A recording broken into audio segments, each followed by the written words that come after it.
Good evening, everyone. This is North Shore Preparedness coming to you from the providing shores of Lake Ontario.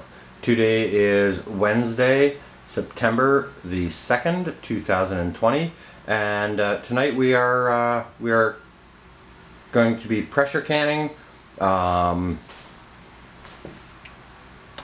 chicken thighs. I got a nice sale on boneless, skinless chicken thighs, so we got all those processed up, chopped up, cleaned up and into the cans. And I also found a nice sale on boneless, skinless turkey breast. Now, these chicken thighs, they were boneless, skinless when I got them. Nice sale. So I thought I'd pick up a few. But what you want to do with these boneless, skinless chicken thighs is you really want to go through, take a little bit of fat out, and you want to kind of chop them into like sort of silver dollar or silver dollar size pieces. You don't have to chop them up too small at all. But yeah, you want because of these chicken thighs have been skinned and boned. Sometimes you'll find little bits of cartilage or maybe little bits of bone. So you really want to go through them, check them out, clean them up, get them cut up, put into your jars. Use your funnel, right? And then use your debubbler, go around, debubble it, pack it down, and we're going to use some flavoring ingredients for these, okay? Now, a lot of people say just add a bit of salt and boom, you're done. Okay, so I've gone ahead and I've done that with these jars over here. To these jars of chicken thighs, I have also added some dried thyme. Just powdered dried thyme, and the salt we're using today. This is just a regular ground kosher salt. Okay, so we got some salt in there, we got some thyme in there, and we do have some chopped garlic. Okay, so we've got a half a teaspoon of salt in each of all of these. We have a half a teaspoon of our chopped garlic and about a quarter teaspoon of our ground thyme in all of these jars. Okay, now for these jars of turkey breast, they're pretty much the same as the chicken thighs, but I am adding one extra ingredient. So let's get the ingredients in.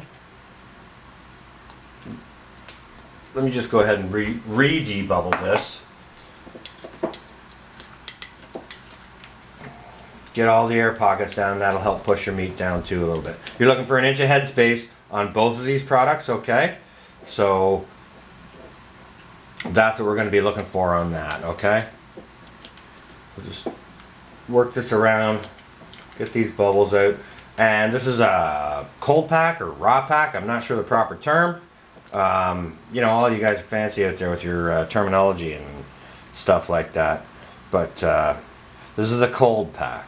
So this is dirty. Let me just get rid of this, and then we'll go ahead and add our ingredients to into that last jar of turkey breast, okay? Okay, so without further ado, we're going to go ahead, and we've got 1 teaspoon. Let me just adjust that a little bit, so you can see a little bit better. There we go. Sorry about that, guys. Okay, so we've got our kosher salt. In we excuse me. In we go with a half teaspoon of kosher salt. Good and dandy. And I'm just going to hand bomb this. This is the dried thyme. We're going to go in with about a quarter teaspoon of that. You don't want to go overpowering. You can put a little bit in, and if you want more flavor to it later, you can also add that. Okay. All right. So we've got our salt in. We've got some dried thyme in. We got like there's about a half teaspoon of granulated garlic in. The other ingredient we've used for our turkey is we're using some ground sage. Okay, it's just dried, powdered ground sage. And we're going to use about a 1/4 teaspoon of this too, okay? So, just, you know, so as not to overpower it. Like I said, you can always add more later. You can't take it out. So there we are. Like I said, you're looking for an inch of headspace on these guys. And, you know, it's very, very simple. You get your, either your chicken thighs into your jars. You know, your clean and sterilized jars, right? Obviously sanitary, right? Just push this down a little bit. You get your meat product in there, your turkey or your chicken. And then, you know, you can do this with just salt if you want to. That was sort of the recipe that I was given. Now I've seen a couple of other different recipes that do add different flavors, so I thought I'd try that. And, you know, we'll just see how this goes. Now, crucial, I've got some vinegar here. Wipe your lids thoroughly, okay? So we're going to do that. We're going to get a lid on this. All the rest of these ones have been already done. They're all have finger tight lids on them. So we are going to go ahead and lid this up, and then we're going to get these over toward the pressure canner, okay?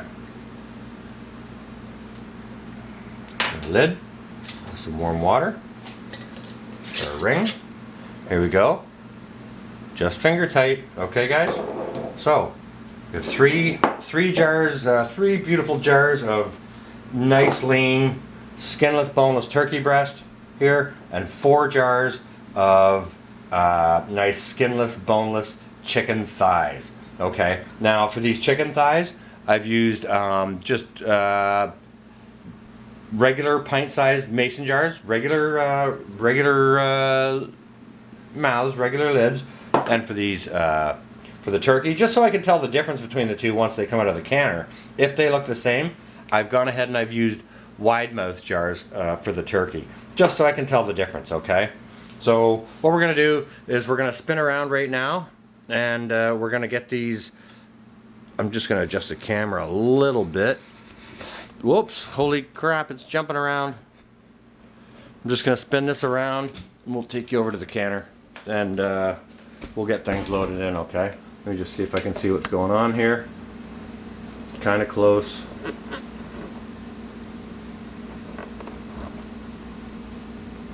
That's not bad there. Okay, so with our canner, again, I've got it, the water filled up to the prescribed level there. So we're just going to go ahead. Okay, so cold meat, cold jars, cold water in the canner, okay? Plus, I have about, kind of a 1/4 cup to a 1/3 cup of just plain old white vinegar in there, okay? Just to help keep the jars from clouding, okay? Okay, so we'll see how many of these pints that we can fit in here. I'm sure it's going to take all of them without any problem whatsoever. Yes, it will.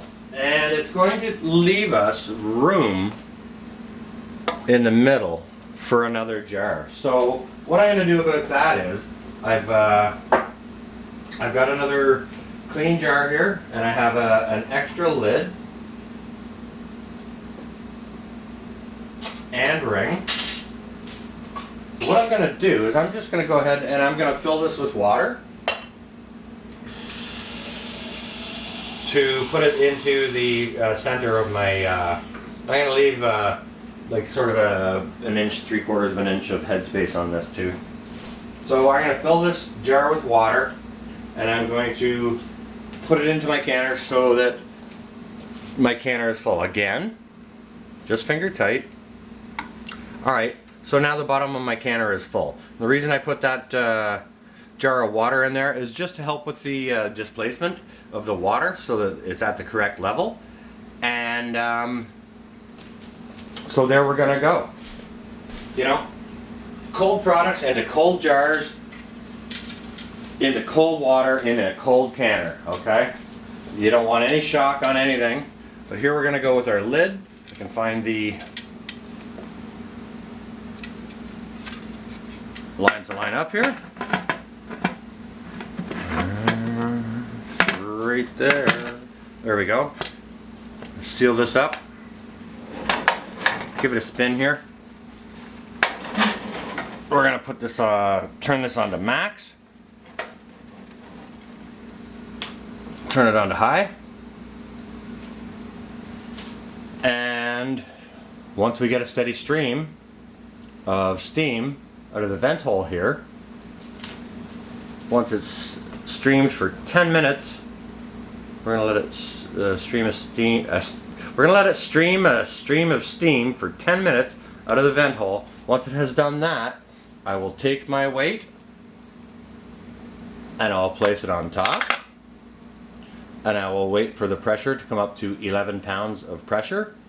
And then I will process this for 75 minutes for pints of these, okay? If you want to do quarts, 90 minutes. Please and thank you. Now, that's for my specific elevation, okay? This is going to vary between any elevation. Check your own elevation. Check what's recommended for pressure and time for pressure canning at your elevation. Very, very important, ladies and gentlemen. So, one of the reasons I mentioned before that I added the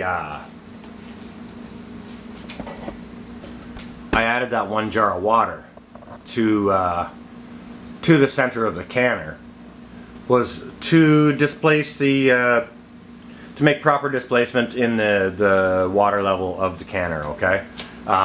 Because I understand that's important. So there's something that happens as a result of that, okay? Now I think some of you guys might have seen me do this in another video, add other cans to fill it up and displace it. What happens as a result of that, let me just flip this around so see if I can see what I can see. Okay, what happens as a result of that is you end up with a sterilized jar of water, okay? Now I've got 4 of these. I had to put 4 of these in the last time I did some pressure canning, last time I processed. I did 4 of these, and these are pint-sized jars, or 500 mils. So what that gives you is that gives you another gallon of water to add to your water storage. Or you can take this and you can add this to your medical stores. Sterilized water is great for cleaning wounds and things like that, okay? So it's sort of a triple bonus adding the water in. It helps the level of your canner, the water levels in your canner to come up to the proper levels. It will provide you with storable drinking water that will last a year or whichever, and will also provide you with sterilized water to add to your medical stores. So that's what I got for you guys today. We'll let this pressure can out, and I'll probably show these to you guys in a video, you know, tomorrow or another day. Okay. So I hope everyone's staying well and safe. It was a hot, wasn't terribly hot, but it was a super muggy day today here. So I hope you guys are staying cool. If it's warm where you are, you know, if it's cool where you are, I hope you're staying warm. Hope everyone's gardens are well. And this is going to be North Shore Preparedness. Out for now.